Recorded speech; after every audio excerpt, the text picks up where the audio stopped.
Patrick Little here, running for president as a Democrat in 2020. I'd like to remind you here of an American hero by the name of General George Patton.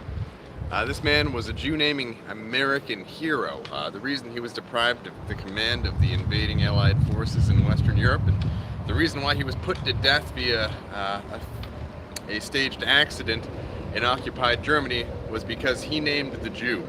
Towards the end of the war, he proposed turning around U.S. military forces and liberating the German Axis forces that had surrendered to U.S. military forces, and putting them under American leadership for attacking the Jewish Bolshevist government of the Soviet Union. Yes, America's greatest general in history, George Patton, was killed because he named the Jew.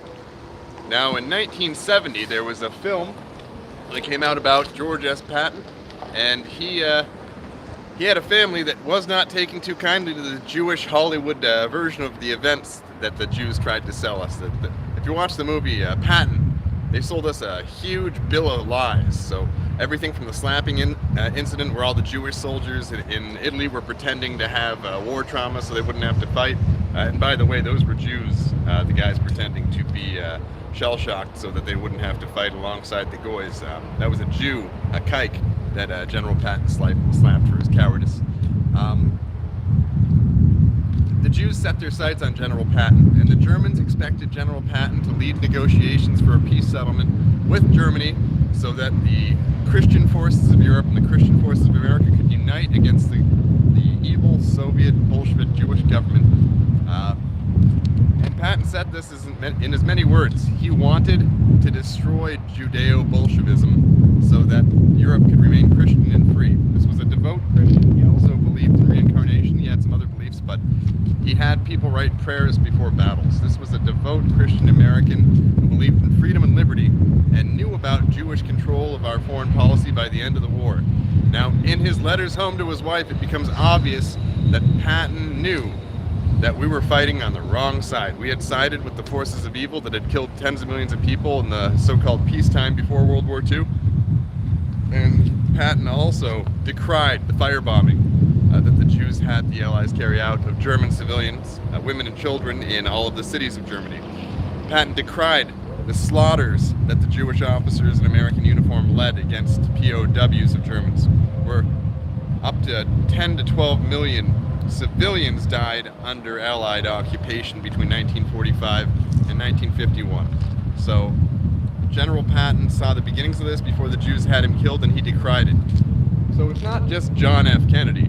It's not just General Patton. It's also the man who tried to get us off from Jewish dollars and onto American greenbacks that weren't controlled by Jewish bankers. It was also Abraham Lincoln, killed by a Jew, John Wilkes Booth. So you have to remember, some of the greatest American personalities in history were people who were killed because of their opposition to Jewish tyranny. And I stand here as a proud veteran of Afghanistan, as a proud serviceman a veteran of the armed services for the United States, and I say the Jews have to pay reparations to the Patton family.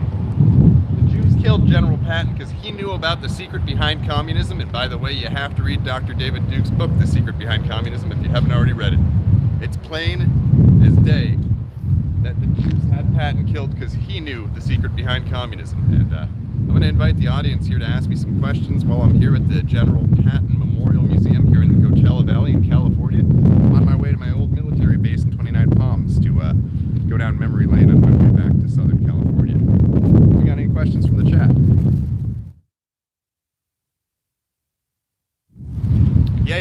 So, by the way, I'm going to do a shout out to the Goyish Defense League, the Goy Defense League. Keep it classy. Remember, just name the Jew. Just step one. Whatever your step two is, whether you're a libertarian or a nationalist of one type or another, or an environmentalist, step one, if you want to achieve any goals that will advance the interests of your children, you have to name and remove the Jew from power. Whatever other interests you have, we all have the same step one. So remove the Jew and then take your step two. And your step two might be different than mine. Glenn Beck, listener, a constitutionalist, their step two might be a return to the original intent of the Constitution on all issues. An environmentalist might be someone who wants to, their step two after removing the Jew is creating a very eco-friendly society. If you're a libertarian, your step two is reducing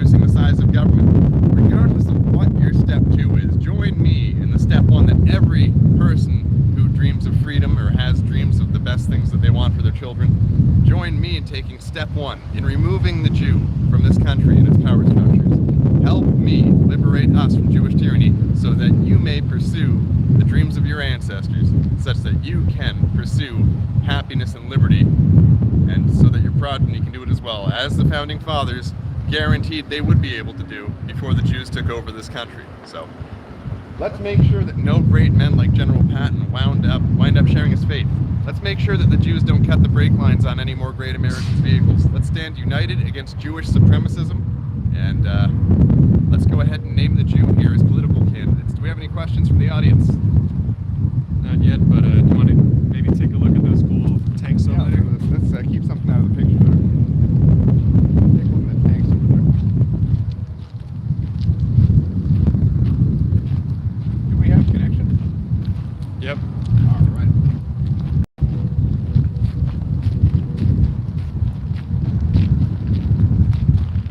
Question, can any Jews be trusted? No. So Are you going to expel the Jews from the U.S. if you're elected? If so, how? Yes, and by law. I will work with the Congress to work out the expulsion edict. First, I'll try issuing an executive order. The Jews have a lot of control over the Supreme Court. They'll try and stop it. At that point, I'll work with the Congress to help expel the Jews from this country. It's only after the Jews have been completely removed that we can begin figuring out individual cases that are exceptions to the rule. But ask any veteran of World War II, when they were landing on the beaches of Iwo Jima, did the Marines have time to stop and walk, hold up a white flag, approach the Japanese in the tree line and ask, hey, do you believe in the evolutionary strategy and goals of the Emperor of Japan and the admirals that decided to bomb Pearl Harbor?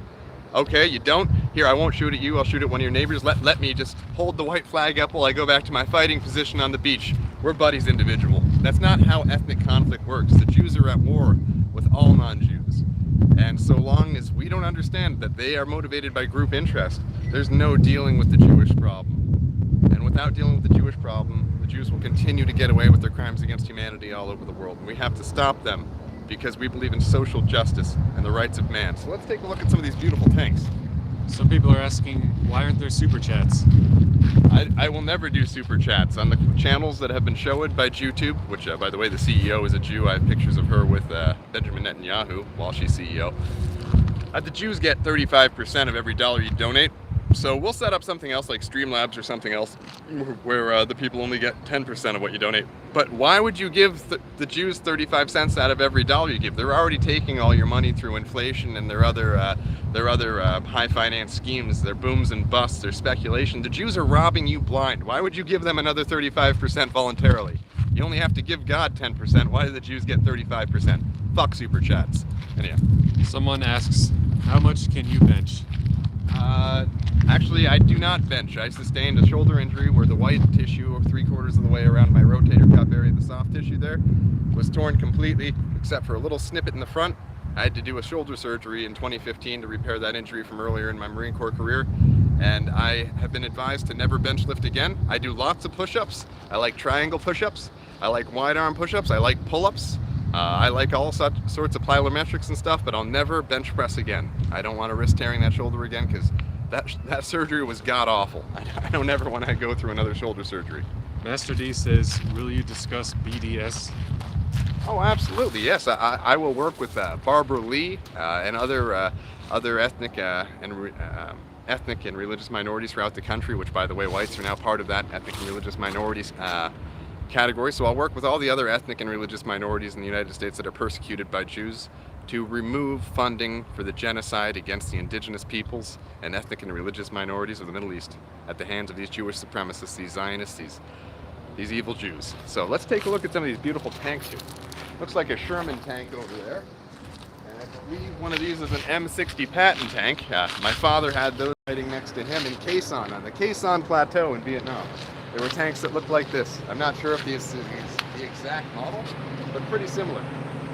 And we've got some other models of tanks here that range between World War II right through the Korean and Vietnam Wars. The Patton tank served for a very long time, and it was named in honor of General Patton. It was a highly efficient vehicle, and they used to dig them into the hillsides, even as late as Vietnam, and use them as like mobile artillery and anti-tank. Yeah. good stuff. Yeah. Those tanks on the right, they're Sherman's. Patton might have used tanks like that during his campaign in North Africa. Anyhow, What would you do to stop geoengineering? To stop what? Geoengineering. Engineering of the globe? I don't know what that means. How to unite pagans and Christians against them? Just show that Jews don't care who you are. As long as you're not Jewish, they want you wiped out, mixed, and destroyed. So, I mean, you don't have to be a specific ideology to realize that Jews are out to destroy everything beautiful in this world. And as your president, I'll do everything I can to stop them, to protect the ethnic and religious minorities currently targeted for extinction and genocide and persecution by these Jewish supremacists that run our media, our banks, our institutions, and all of our other cultural centers. What's your view on Jewish finance capitalism? Will you nationalize the Federal Reserve?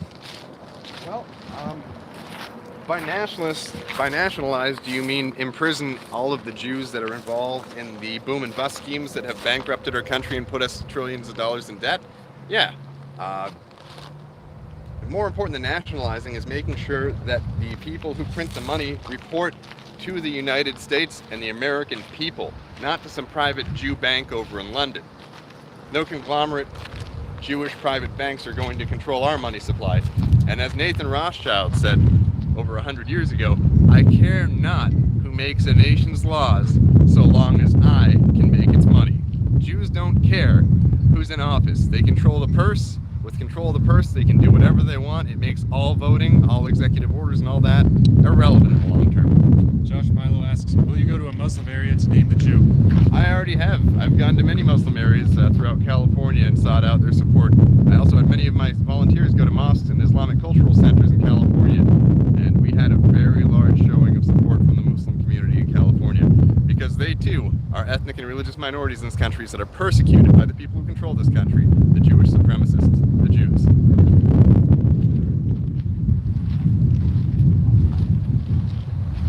Such a shame.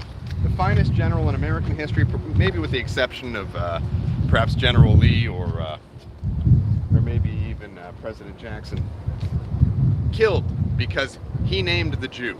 And that's coming in this country. In Sacramento, in this state here in California, the Jews, the ADL, tried to pass a law a few summers ago that would have essentially made criticism of Jews or Israel illegal. They've already passed laws tantamount to this in Texas and the Carolinas. We cannot allow Jews to make a separate judicial system for themselves. Jews must be accountable to the law. Jews cannot be allowed, as they have in other countries and as they have already begun to do in this country, to establish a separate legal status for them. We must not submit to being second-class citizens to Jews. And you have to remember, whether you're brown, purple, red, Muslim, Christian, or Hindu, the Jews hate you and they want you gone. So we got to remember that and look at their religious writings and the writings of even their secular moral leaders, if you want to call them that. The Jews agree on one thing, whether they're communists or whether they're Orthodox or whether they're Reform. They want you gone. They want your family gone. They want your lineage gone. They want every trace of non-Jewish culture eliminated. They want slaves. And actually, if you look at Jewish writings and the predictions of the most popular rabbi in Jewish history, Rabbi Yosef, who had one of the largest funerals in history in Israel in the 1990s, these Jewish leaders promise every Jew 40,000 slaves. That's their prophecy, that every Jew will have 40,000 slaves. I don't know any other religion that promises slaves as part of their utopian vision. But these Jews are some sick puppies, and the only thing we can do is do what all of the good countries in the past have done when men of good character have risen to power, and that is expel these rats from the ship before they sink us like they have so many nations in the past. Let's take a look a little bit closer at this museum here. Does Patrick fear for his life? Jew naming tends to be dangerous if you get too much attention.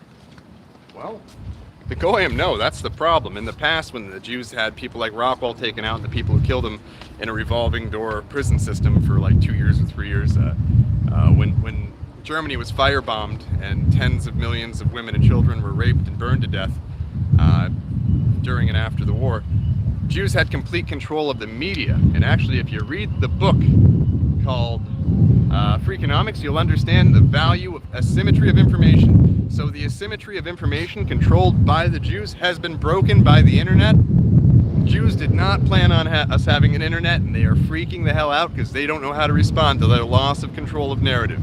Jews were able to frame all moral and political arguments and topics the way they wanted to through their absolute control of broadcast media in the past, whether it was radio broadcast, television broadcast, newspapers. They were able to control all that. With the internet and now the lack of asymmetry of information, the same thing is happening now to truth as what happened with term life insurance. Seeking out the true cost of things has been lowered dramatically. The profit margin for the term life insurance industry after the internet came about dropped from hundreds of percent to just a few percent, just like the full life insurance policy. So without asymmetry of information, people are able to do research for themselves, arrive at the truth or the true cost of things, and then the people that used to have the asymmetry of information no longer have the power they had. So if you read Freakonomics and you look at the chapter on asymmetry of information and the insurance industry, term life, you'll understand exactly what's happening to the Jews right now. The Jews are freaking out like the term life insurance companies of the early 1990s, saying, we're losing our ability to extract rent from the economy, we're losing the ability to control the sharing of information that would prevent people from figuring out how we're extracting rent, we're losing our ability to cover up the genocides we've been committing against Jews, we're losing our ability to hide our true face. The rat demon face of the Jew is being fully exposed now with the internet. And we cannot allow the Jews to censor the internet such that they can put on that friendly victim mask again. Jews are not victims. They are villains. Never forget this. They have committed more genocides than any group in history. And if we stand idly by while these Jews reestablish some sort of asymmetry of information like they did before the existence of the internet, we will be party to the genocides that will then be committed by these Jews as they've been committed before the internet. The internet and the freedom of the internet is the only thing preventing mass crimes against humanity by the Jewish people. So remember that when someone says to keep your head low or not to worry about an internet bill of rights or anything like that. No, you have to stand up for your rights.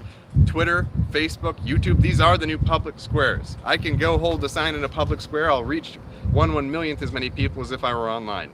And the Jews are making sure that no one they like is allowed to have access to the public square. And that is against the Constitution, and it's against the sensibilities of all free peoples. Do not allow Jews to restore their asymmetry of information, their control of information such that they have asymmetry of information, or else they will continue to get away with all the terrible things they've been getting away with the last few thousand years. Do we have any more questions?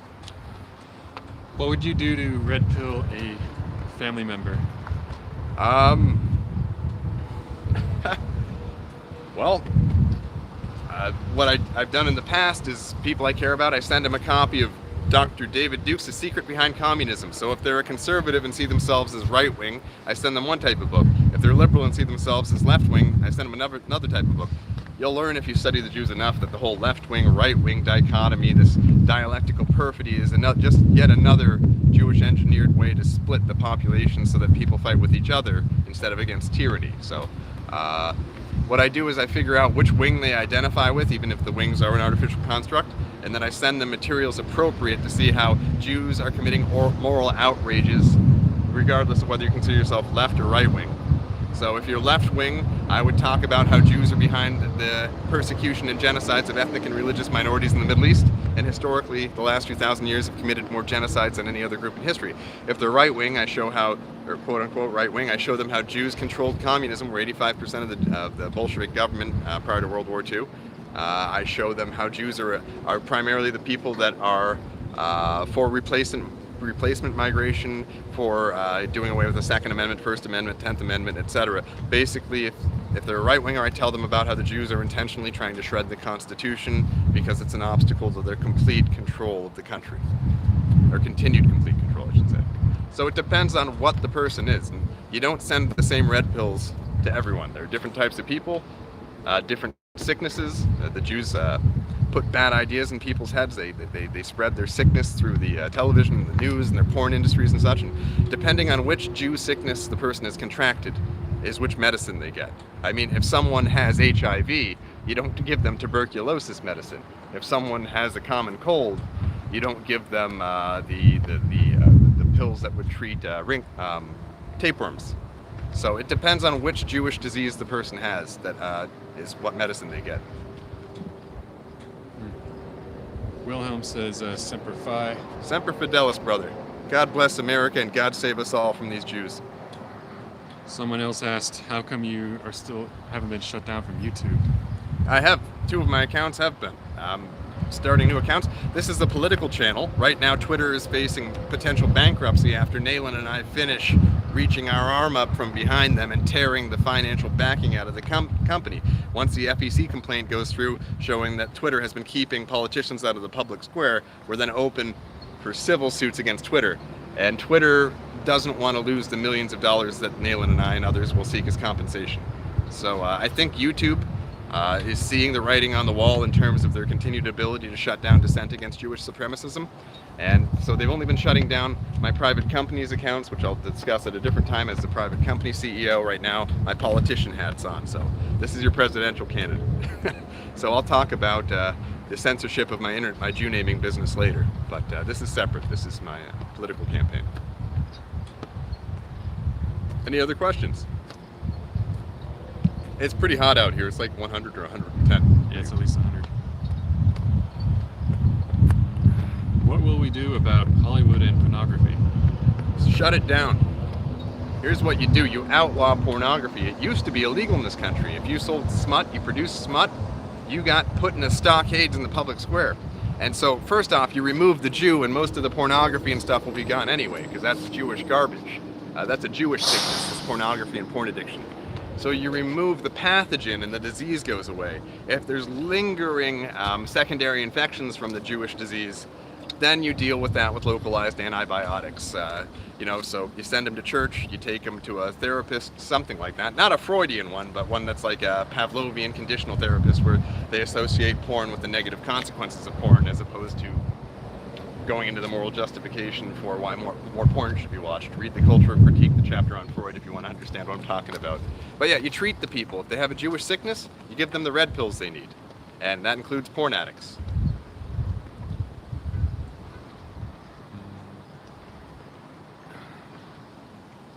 Well, I think we're going to get going. We're going to drive through Joshua Tree National Park. If you haven't seen Joshua Tree National Park, it's one of the greatest treasures in America in terms of national parks.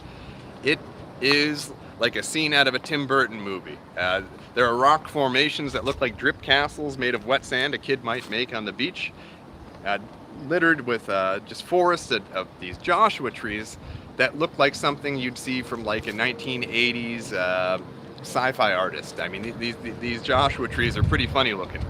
A buddy of mine calls them Mamzer trees. But yeah, you gotta get out here and see SoCal and see Joshua Tree National Park at some point. On the way, stop by the General Patton Memorial Museum and stop and read the letters that Patton sent home to his wife telling him that the Jews were destroying Europe and America and that they needed to be stopped. Patton knew the truth about the Jews. He knew the secret behind communism. By the way, read that book by that title by Dr. David Duke. And Patton knew that the only way to stop the Jews is to stand and fight them like I'm doing with this political campaign. So God bless the legacy of General Patton, a Jew-naming American hero, and God bless America. I hope you all have a great day, and remember to look up those letters that General Patton sent home to his wife where he named the ever-living crap out of the Jew. Have a good one, folks.